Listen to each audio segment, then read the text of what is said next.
আপনাদের বক্তব্য আগে শুনেছি পত্রিকার মাধ্যমে, স্লোগানের মধ্যে, আজকে শুনলাম লিখিত ফর্মে। তো আপনাদের যে দাবিগুলো আছে, এককভাবে তো কেউ এটার ব্যাপারে কোনো সিদ্ধান্ত নেবে না, এটা সম্মিলিতভাবেই সিদ্ধান্ত নিতে হবে যখন আমরা আবার উপদেষ্টা মণ্ডলীর বৈঠকে বসবো তখন। তো আমরা উপদেষ্টা মণ্ডলীর বৈঠকে যখন বসবো, আপনারা যে কনসার্নগুলো বলেছেন সেগুলো আমি অবশ্যই জানিয়ে দিব। আরেকটা কথা হচ্ছে যে আজকে যেহেতু আমাদের সাথে আপনাদের কথাগুলো বলতে এসেছেন এবং কথা যেহেতু বলা যায়, সেহেতু কথা বলার এই চ্যানেলটা খোলা থাকুক। হ্যাঁ, এটা খোলা থাকুক। এইখানে জেলায় জেলায় এই যে আপনারা এখানে কতগুলো লাইন লিখেছেন না, আপনারা এটার অপব্যবহারের ভয় পাচ্ছেন। আপনারা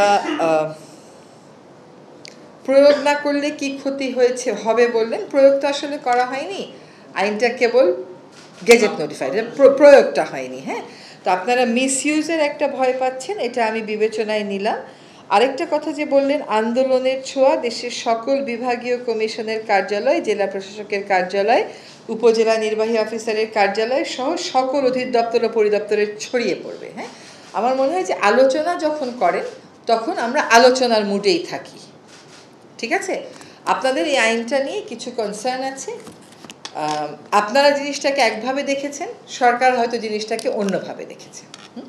তো জিনিসটা আপনাদের দেখাটার প্রেক্ষিতে সরকারের কি বক্তব্য, সরকার নিশ্চয়ই নিজেদের মধ্যে আলোচনা করে এটা আপনাদেরকে জানাবে। এটা ভালো উপলব্ধি যে আমরা সকলেই নিজেদেরকে একটা প্রক্রিয়ার অংশ মনে করি। ভাবমূর্তির কথা যখন উঠে, সবচেয়ে বড় হচ্ছে দেশের ভাবমূর্তি। কর্মকর্তারও ভাবমূর্তি না, কর্মচারীরও ভাবমূর্তি না, সরকারেরও ভাবমূর্তি না, সবচেয়ে বড় হচ্ছে দেশের ভাবমূর্তি। দেশটা একটা সুশৃঙ্খলভাবে গড়ে উঠুক, সকলে আমরা সকলের সীমা পরিসীমা ঠিক করে নিই, সেখানে অপব্যবহারও যেমন না ঘটে এটাও যেমন জরুরি, শৃঙ্খলাও তেমন থাকে সেটাও সেরকম জরুরি। কাজে আপনাদের কথাগুলো শুনলাম, আপনারা এটুকুন মনে রাখবেন যে কথাগুলো শুনে কনভে করা হবে। আমরা একটা বৃহত্তর পরিসরে এটা অবশ্যই আলোচনা করব এবং